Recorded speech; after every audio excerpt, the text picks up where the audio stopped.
تو ایون کوئی بھی ایون پرائیویٹ سیکٹر بھی اگر چاہے تو ہمارے پاس تقریباً 50,000 کے قریب ڈفرینٹ ایکسیشنز ہیں، اور ان کا وہ جو ڈفرینٹ ان کے کریکٹرسٹک ہیں، ڈفرینٹ جو ٹریڈس ہیں اس کے اندر، تو وہ بھی اس کے آپ ایکسپلور کر سکتے ہیں ایون ویب سائٹ سے بھی، اور جو ہمارے ڈائریکٹر ہیں وہاں پہ، تو کوئی بھی ورائٹل ڈیولپمنٹ کی طرف جانا ہے آپ نے، جو کینولا ہے، ویٹ ہے، رائس ہے، شوگر کین ہے، پلسز ہے، آئل سیڈ کی جتنی بھی کراپ ہیں، تو وہ ایک بہت زیادہ ایک ریسورس ہے آپ کی ورائٹل ڈیولپمنٹ کے حوالے سے، اس میں وہ اپنے آپ کو آپ نے کیپیسٹی بلڈنگ کے حوالے سے. اور دوسری جو میرے ذہن میں جو بات ہے PRC پہ، جو اپنے طور پہ ہم کیپیسٹی بلڈنگ کے حوالے سے ڈفرینٹ فارمرز کی اور جو ٹریننگز اور ایون اسٹوڈنٹس تقریباً ہر سال تقریباً 1,000 کے قریب انٹرنشپ اور باقی سارے ڈفرینٹ جو سائنٹسٹ ہیں، فارمرز کو ہم وہ ٹرین کرتے ہیں. اور ضرورت اس بات کی ہے کہ جو ہائی ٹیک ایریاز ہے، جو ساری جو ابھی سب نے بات کی، انڈیجنائز ہم ورائٹل ڈیولپمنٹ پہ جانا ہے، تو ہم پھر لوکلی اگر وہ ورائٹیز وہ بنائیں گے تو پھر اس کا فائدہ ہوگا اوور آل اکانومی میں. اگر اتنے کا ہم سیڈ، اربوں کا سیڈ باہر سے منگوا رہے ہیں اور وہ پھر وہ اس کا وہ کر رہے ہیں، تو اس کے مجھے نہیں لگتا کہ اوور آل اگر اکانومی میں کوئی اس کا وہ کنٹریبیوشن ہوگا. اگر ساری ہم ڈفرینٹ لائنیں جو ہائیبرڈ بنانا ہے، ورائٹل ڈیولپمنٹ کرنی ہے، تو جتنی زیادہ سیڈ کمپنیز ہیں،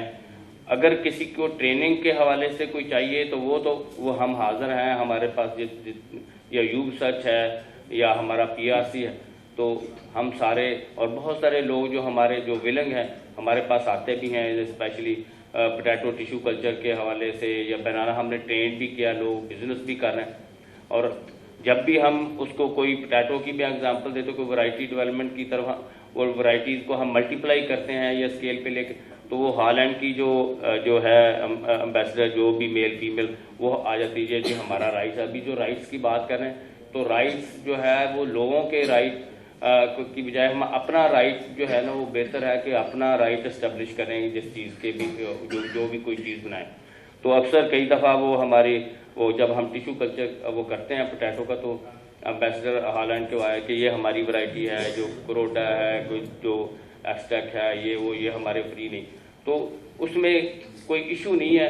سمپل سی بات ہے. ویسے اگر ورائٹی بھی آپ نے،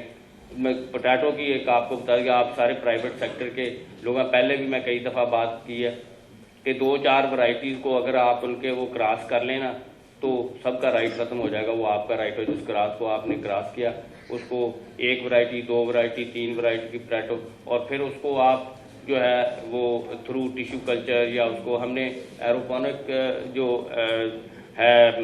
وہ فیسلٹی بھی ابھی انٹروڈیوس کی ہے پاکستان میں. تو یہ سارا وہ جینیٹکس یا ورائٹل ڈیولپمنٹ، ابھی ساتھ بھی بات کر کہ ہم باہر سے اگر سیڈ لے کے آتے ہیں تو پھر ساری سیڈ کمپنی کی جو انوویشن یا انٹرونشن، تو وہ تو کوئی کسی کا بھی وہ کمال نہیں ہے کہ باہر سے سیڈ لے آئے 100 روپے کا، 110 کا بیچا، 10 روپے جیب میں ڈالے، تو ہم تو ٹریڈنگ کر رہے ہیں. پھر وہ سیڈ کمپنی والا کام کوئی نہیں ہے کہ یہ ہم کوئی ورائٹل ڈیولپمنٹ وہ کر رہے ہیں یا کوئی اس طرح، اور پھر اس میں کنٹریبیوشن والی بھی بات کوئی نہیں ہے. ابھی جو ساتھ نے اس وقت سوال میں وہ میرے ذہن میں آگے، میں پہلے وہ بات کر لوں کہ انہوں نے بات کی تھی جو ویب کے حوالے سے شاید پوچھا تھا. تو ویب کا جو ہمارا اوور آل جو سسٹم ہے وہ میں تھوڑا سا آپ کو کلیئر کر دوں. وہ اس طرح سے ہے کہ کوئی بھی پرائیویٹ سیکٹر یا جو پبلک سیکٹر کا کوئی بھی ورائٹی آتی ہے، تو ہمارا جو اسپیسیفائڈ اس کے حوالے سے کارن کا ہے یا آئل سیڈ کا ہے، شوگر کی، ویٹ کا، کچھ بھی کوئی بھی ورائٹی، تو اس اسپیسیفک جو ڈائریکٹر ہارٹیکلچر اس کے پاس چلی جاتی ہے وہ، اور وہ پھر سیڈ سرٹیفکیشن کو بھیجتے ہیں، وہاں پہ وہ کوڈ لگاتے ہیں. کوڈ لگانے کے بعد پھر وہ جو سارا سیڈ ہے وہ ڈسٹریبیوٹ کرتے ہیں امنگ دا ڈفرینٹ جو انسٹیٹیوشنز ہیں ہمارے پورے پاکستان میں. ڈفرینٹ انوائرمنٹل کنڈیشنز جو ہیں، یا کوئی سندھ میں اور KP میں، پنجاب میں، اور اسی طرح سے بلوچستان میں ڈفرینٹ. اور وہ وہاں پہ وہاں کے جو لوگ ہیں، وہاں کے جو سائنٹسٹ ہیں، وہاں کی جو کمیٹی ہے، وہاں کے جو ٹیم ہے، وہ سارے اس کا ڈاٹا لیتے ہیں. وہ ڈاٹا لے کے وہ کلیکٹ کر کے تو پھر وہ بھیج دیتے ہیں کوآرڈینیٹر کو. پھر کوآرڈینیٹر جو ہے وہ